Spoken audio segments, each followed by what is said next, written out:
Have a seat, son, right now. Or what? You some kind of tough guy? You want to find out? This strict-looking man wasn't actually a teacher. He was originally just a janitor at the school. One day, while working, he greeted the principal. To his surprise, the principal stopped walking, turned around and stared at him. Brown asked the principal what was going on. With a helpless expression, the principal said, "The worst class just drove their new teacher away. There's no one else available to take over. Can you help me manage the class temporarily?" Brown had no choice but to agree. The principal brought him to the classroom. He told the students that Brown was now in charge. "Any bad behavior you show, Brown will write down and report directly to me."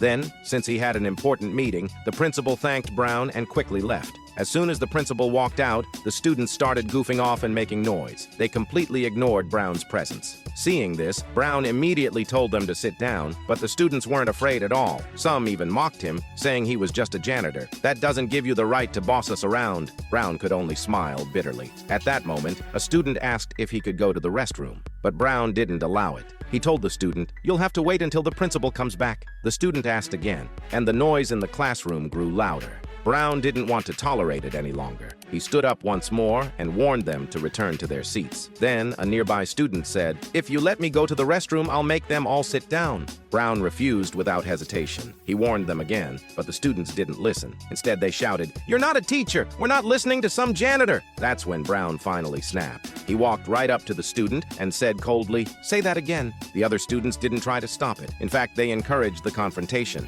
Now it was a standoff between Brown and the student. In the end, the students got scared and returned to their seats. The principal quickly found out about what happened. She was grateful for Brown's help and decided to let him manage the class. But when Brown arrived, he had no intention of teaching them academic subjects. What's that? This here is a chessboard. Anybody know how to play chess? The students noticed this and started mocking him, calling him a janitor who knew nothing and only played childish games. Brown interrupted them and said, "If you think this is childish, do you dare to challenge me?" But the students refused, too afraid to lose face again. When Brown asked the others, a student wearing a hoodie pulled out a deck of playing cards. You like cards? Fine, we'll play cards. Before starting, Brown explained the punishment rules. If the students won, they could do whatever they wanted in class. But if Brown won, everyone had to learn chess. The students, confident, believed they couldn't lose. Soon, the game began.